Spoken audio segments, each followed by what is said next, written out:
Hi, my name is Gautam and I actually stay in Markajgir itself. Like, I had this back pain. It's been 1.5 years. I have tried many treatments like chiropathy, oil massage, physiotherapy especially, but it didn't work out as much like what I expected. I strongly suggest homeopathy. You people can carry on with the homeopathy. Area Markajgiri and doctor name is like Nageswara Rao and the clinic name is Neocare Homeopathy. ఓం మహాగణాధిపతయే నమః. ఓం గురుభ్యో నమః. ఓం శ్రీమాత్రే నమః.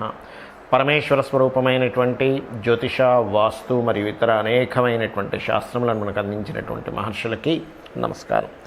హయగ్రీవ హయగ్రీవ హయగ్రీవేతి యో వదేత్తస్య నిస్సరతే వాణీ జన్హుకన్యా ప్రవాహవత్. అరుణాం కరుణాతరంగితాక్షీం ధృతపాశాంకుశపుష్పబాణచాపాం అనిమాదిభిరావృతాం మయూకైః అహమిత్యేవ విభావయే భవానీం. శ్రీమాత్రే నమః. ప్రేక్షకులకి ఆ లలితాంబిక అమ్మవారి యొక్క అనుగ్రహం పరిపూర్ణంగా కలగాలని మనస్ఫూర్తిగా కోరుకుంటూ మనం ఈరోజు చెప్పుకోబోయేటువంటి టాపిక్ ఏమిటి, మనకి గోచారంలో బుధగ్రహం నీచ స్థానంలో ఉంది. అది ఎప్పటి నుంచి ఉంది ఏమిటి అని చెప్పి చూసుకున్నట్లయితే 7 మార్చి నుంచి 26వ తేదీ వరకు మార్చిలో ఉంటూ మరలా మేషంలోకి మళ్ళీ మీనంలోకి వచ్చి దాదాపుగా ఏప్రిల్ అంతా కూడా ఉంటుంటుంది. అదేవిధంగా శనికుజుల యొక్క కలయిక 16 మార్చి నుంచి 24 ఏప్రిల్ వరకు కుంభరాశిలో కలిసి ఉంటుంది. అదేవిధంగా మరి ఈ రెండూ కూడా బ్యాడ్ కాంబినేషన్స్. మరి ఏదైనా ఒక మంచి ఉందా అంటే రవిగ్రహం ఉచ్చ స్థితిలోకి వెళ్ళబోతుంది. ఎప్పటి నుంచి?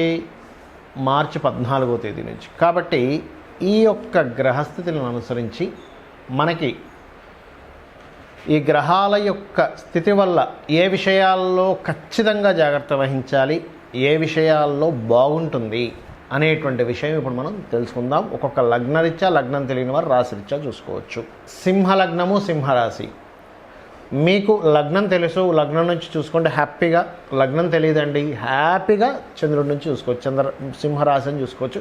No confusion. చాలామంది అడుగుతున్నారు, ఏమండి నేను లగ్నం చూసుకోవాలా, రాశిని చూసుకోవాలా? నేను చెప్పేది ఏమిటంటే లగ్నం చాలా బలమైంది కాబట్టి లగ్నం నుంచి చూసుకోండి. తెలియని వారు రాశి కూడా బలమైందే సెకండ్గా అని పరాశర మహర్షి మనకు చెప్పాడు.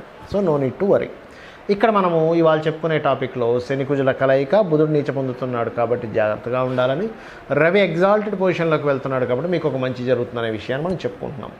అయితే దీనివల్ల కలిగే మంచి చెడు ఏమిటి, ఏం చేసుకోవాలి, ఎవ్రీథింగ్ చెప్తాను మీకు ఇప్పుడు. బుధుడు అష్టమ స్థానంలో నీచ పొందుతున్నాడు.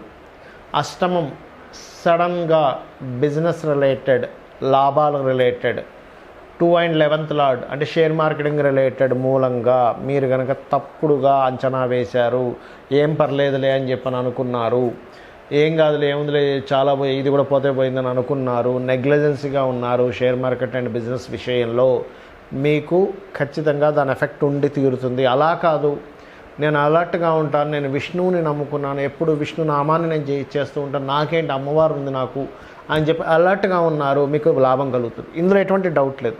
అలర్ట్గా ఉండి భగవంతుని నమ్ముకుంటే లాభం కలుగుతుంది. అలర్ట్గా లేకుండా ఉన్నట్లయితే ఈ విషయంలో డ్రాస్టిక్ ఇబ్బంది కలుగుతుంది. నేను ఇలాగేదో భయపెడుతున్నాను అనుకోకండి, మీ జాగ్రత్త కోసం చెప్తున్నాను. అలాగే సప్తమ స్థానంలో శనికుజులు ఉన్నారు. శనికుజులు సప్తమంలో ఉన్నప్పుడు తీసుకోవాల్సిన ముఖ్యమైన జాగ్రత్త, ఎవరైనా సరే లైఫ్ పార్ట్నర్ విషయంలో జాగ్రత్తగా ఉండండి. లైఫ్ పార్ట్నర్ విషయంలో.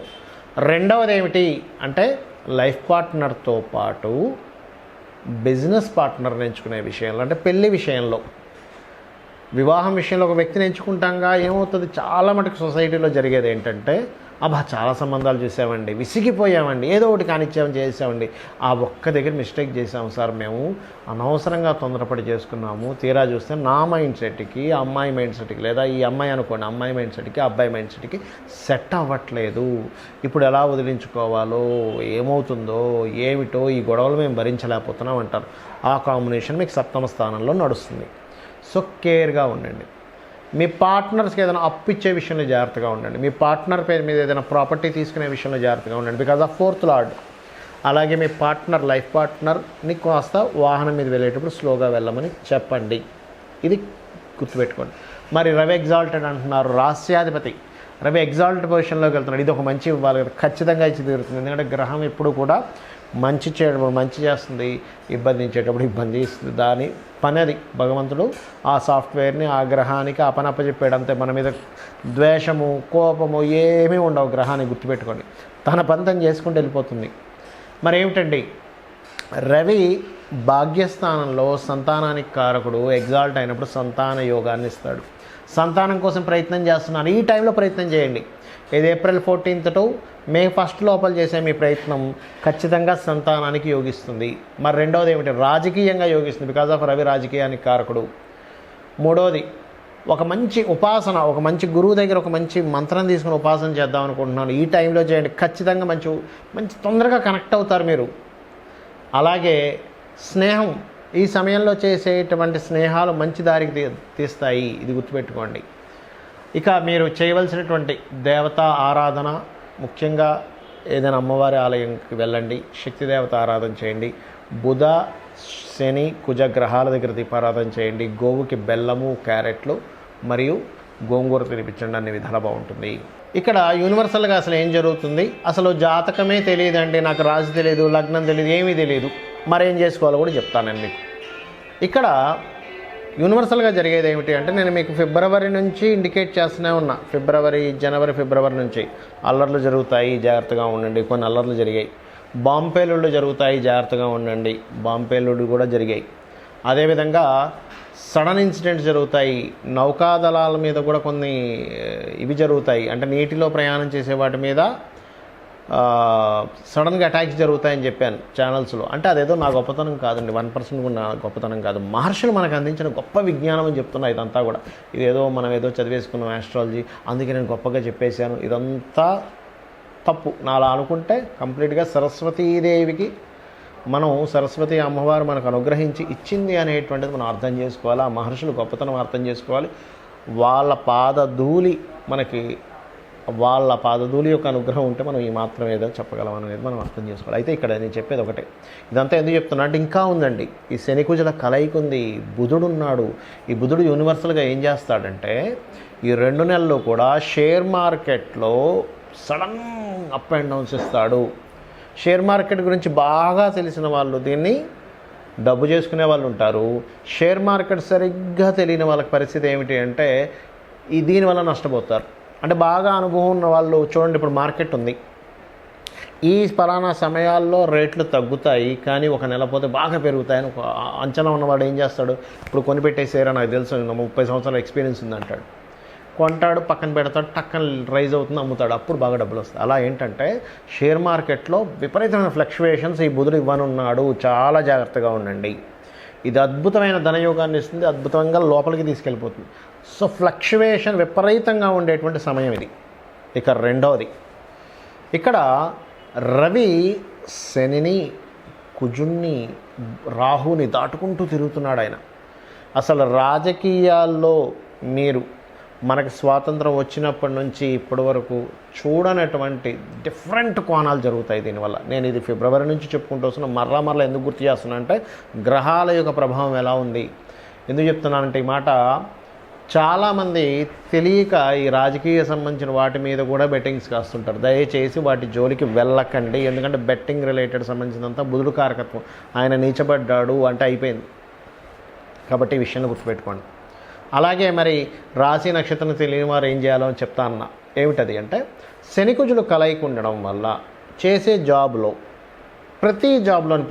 చేసే ప్రతి జాబ్ దగ్గర ఏదో ఒక తెలియని ఒక ఘర్షణ, మార్పులు జరుగుతూ ఉంటాయి. Because of Saturn is the working nature and worker అనుకుంటే, కుజుడు ఈజ్ ఫైటింగ్, ఈ కలయిక ఉంది ఇక్కడ. అలాగే ప్రతి బిజినెస్లోని ఏదో తెలియని ఒక స్ట్రెస్ ఉంటుంది. కానీ ఈ స్ట్రెస్లు ఈ బిజినెస్లో, ఎందుకంటే బిజినెస్ కారకుడు అయినటువంటి బుధుడు నీచ స్థానంలో ఉంటున్నాడు. కానీ ఈ కాంబినేషన్ ఏదైతే ఉందో గుర్తుపెట్టుకోండి, దీన్ని అర్థం చేసుకుంటూ ముందుకు వెళ్ళగలిగారా సూపర్గా ఉంటుంది. బిజినెస్లో కానీ జాబ్లో కానీ. మరి కేవలం అర్థం చేసుకుంటే సరిపోతుందా అంటే ఏమీ లేదు. సింపుల్ టెక్నిక్ ఒకటి చెప్తాను, ఇది కనుక మీరు చేయగలిగితే లోకం మొత్తం ఎలా ఉన్నా మీకు మాత్రం చాలా అద్భుతంగా ఉంటుంది. గుర్తుపెట్టుకోండి, ఈ టెక్నిక్ కనుక చేయగలిగితే ప్రపంచం మొత్తం ఏమైపోయినా మీకు మాత్రం బాగుంటుంది. అదేమిటో చెప్తాను చూడండి.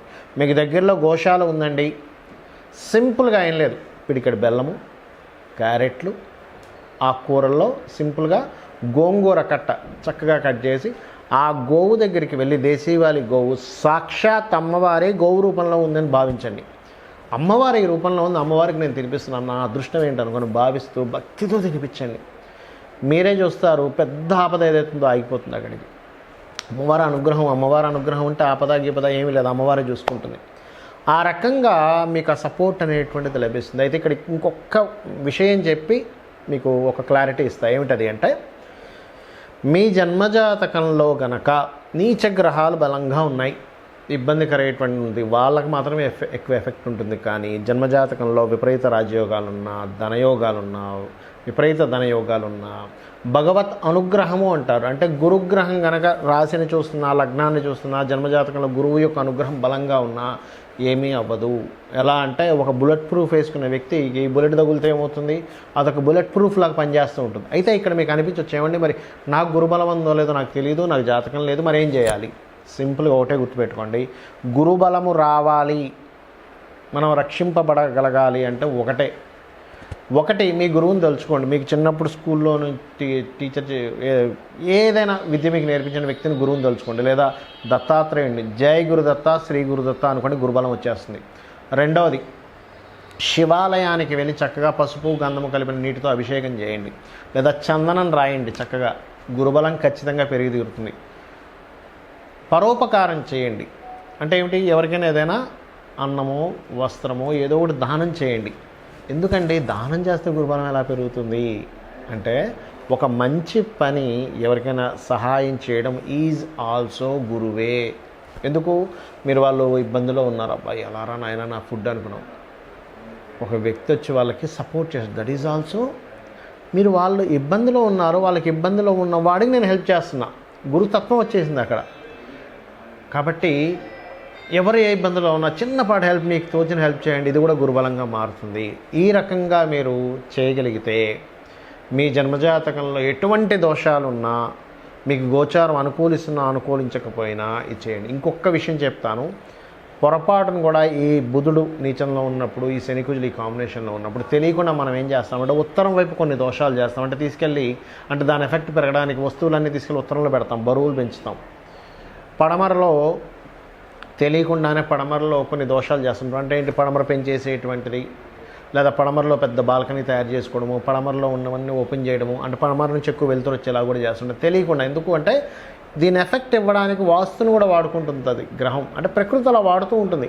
ఒక వ్యక్తికి ఒక మంచి చేయాలన్నా, ఒక ఇబ్బంది ఇవ్వాలన్నా, దీన్ని అర్థం చేసుకొని ఈ రకంగా మీరు తెలుసుకొని ఆ అమ్మవారి యొక్క అనుగ్రహం పరిపూర్ణంగా పొందాలని మనస్ఫూర్తిగా కోరుకుంటూ శ్రీమాత్రే నమః.